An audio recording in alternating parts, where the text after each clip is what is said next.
Bismillahirrahmanirrahim. This is Aisha Nazir. The topic of today's lecture is cache memory. As we have learned the cache memory in the previous lectures, but now in today's lecture we will see cache memory in detail, all three cache memories and cache mapping. What is cache memory? What part it plays to make the system processor faster, how processor fetch data from cache memory, and finally we will see how the data of RAM map into cache memory. So let's get started. Cache memory. Cache is one of extremely fast memory, that is built-in memory, that is used as a bridge between the RAM and CPU. Cache stores frequently asked questions in its memory, so that when processor requests, cache provides it immediately. What does it mean? Processor performs different operations, so it has to access the data from RAM. When processor performs operations, it has to repeat the same task again and again, and it has to follow some instructions again and again. So the instructions that are repeatedly executed are stored in cache memory. This makes the system faster. Processors fetch instructions and data faster from the cache, as if it has to access data from RAM, it will take time and cost. So cache memory, that is a built-in memory with processor, facilitate to make the processor speed fast. Processor access the data immediately if it is present in the cache. Cache reduce the accessing time of data from random access memory. Obviously, if we access the data from RAM, it takes more time. While if the data is already stored in cache, then the processor will access the data from cache memory instead of accessing it from RAM. Cache is very small in size but very faster and stored frequently accessed data in its memory. Cache is used to store data and instructions that are repeatedly executed. Cache is a high-speed memory that speeds up CPU processing power. When the processor needs to read instructions from RAM, it will first look up in cache memory. If the instructions are present in the cache memory, then the processor will read that instructions from cache. This will reduce the time and increase the processor speed. Rather than RAM accessing data from RAM, this improves CPU speed and performance. Cache is built-in memory in processor that quickly provides space to buffer the running applications within the processor so that the processor can access them quickly and easily. So there are different levels of cache memory. Let's see how the cache memory looks and what are its different levels. There are basically three levels of cache memory. The L1 cache. L1 cache memory is basically the fastest in speed and smallest in size. As you can see, for example, this is processor and this is L1.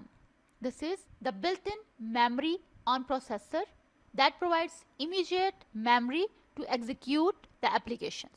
So it is the fastest in speed and smallest in size. Well, after that there is L2 cache. L2 cache is moderate in size and moderate in speed. Well, after that there is L3 cache, that is slowest, biggest among the L1 as compared to L1 and L2. So as much as the cache would be smallest in size, as much as it would be faster in speed. So cache memory is embedded on CPU chip. So cache is directly connected with processor, with CPU. We can have multiple cache attached with CPU at the same time, like L1, L2 or L3. There can be multiple caches attached with the CPU simultaneously. CPU directly connected to cache and cache connected to RAM. And then RAM is connected to hard disk. So this is a memory hierarchy. The first level of hierarchy is hard disk. We know that the hard disk is very large in size. It comes in. So after that there is RAM. RAM is faster than hard disk. When we open an application, it first opened at hard disk, but it never executed. To execute the application, we load it into RAM. We shift the application from hard disk to RAM. And after that, from RAM, it comes into cache memory, which is the fastest memory, and that is built on the CPU. So CPU can access data and instructions that resides in cache memory faster and easily as compared to the RAM. So the last level of this hierarchy is cache, that is built in on the CPU.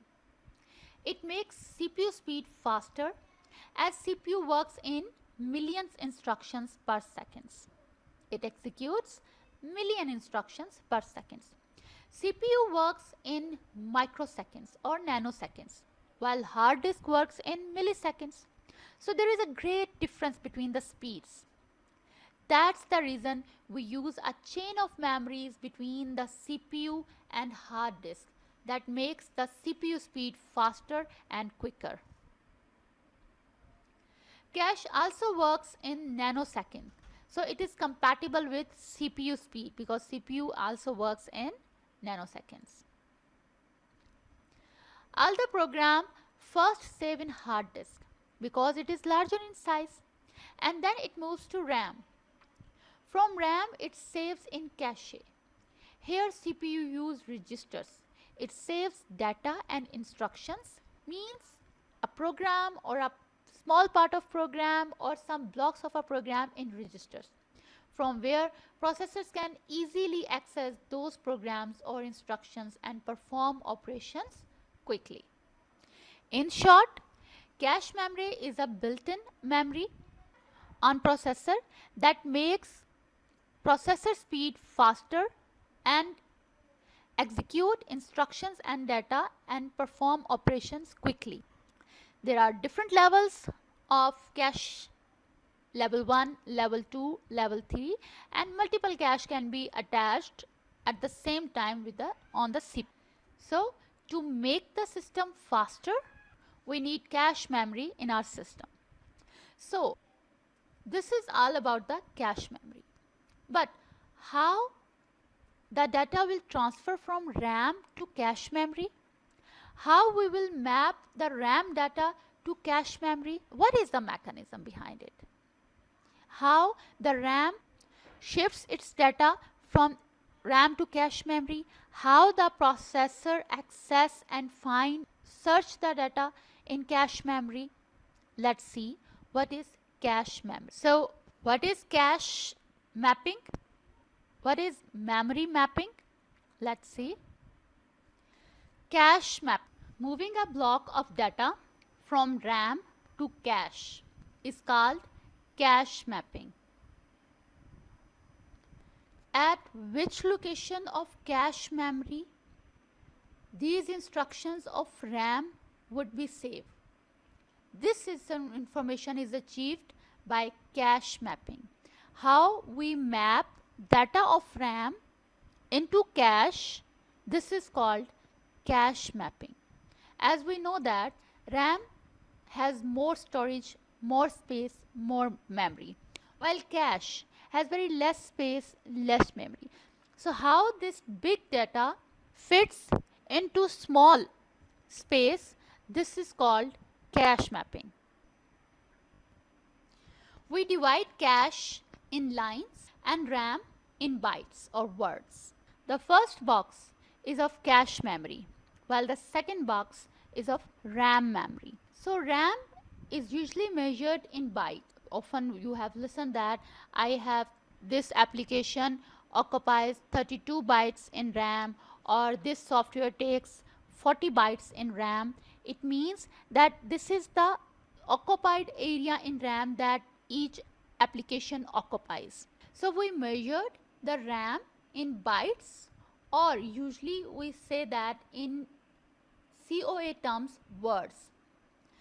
So moving words, that you can assume it as byte, to moving words from RAM, and at which line number of cache it will saved, and how CPU will fetch that data on the basis of address is known as cache mapping. So the first memory is cache memory and the second one is RAM memory. So RAM memory is measured in bytes or words, while we divide the cache in lines. Words are basically the data or instructions that we save in cache lines. There are two operations of processor. Number one is hit and number two is miss. If it's hit, then CPU reads data from cache. And if it's miss, then it reads data from RAM and it transfers into cache. It means that when the processor needs to read instructions to perform any operation, it first look up in the cache. If it finds that data available in cache, then this is called hit, and the processor will read that instructions from that cache memory location. But if the data is not available there, obviously it has to read it from RAM then. So if the processor accessing data, reading data instructions from RAM, then this is called miss. It means and processor reading data from RAM. When we click on some program, if it opens immediately, often it happens that the program we have recently used and we close it, and then again if we open it and it immediately opens. Because why it opens so immediately? Because it saves in cache, and it means hit works because the processor finds that application finds that data instructions in the cache memory. So the hit is successful and processor finds the data in cache. But if it takes a few minutes to load, it takes a few minutes to open that program, then it means it miss. Then it means miss take place and processor loading the data from RAM and reading the data from RAM. That's why it taking more time. So hard disk is available in terabytes, while cache is available in kilobytes or megabytes. So mapping such a large data into a very small location, it's a very difficult task. Same as you can say that adjusting the big box into a small box. So how we will map such a big data into small location? There are different techniques of mapping. These are called cache mapping techniques. So there are three different types of mapping. Number one is direct mapping. Number two is fully associative mapping or associative mapping.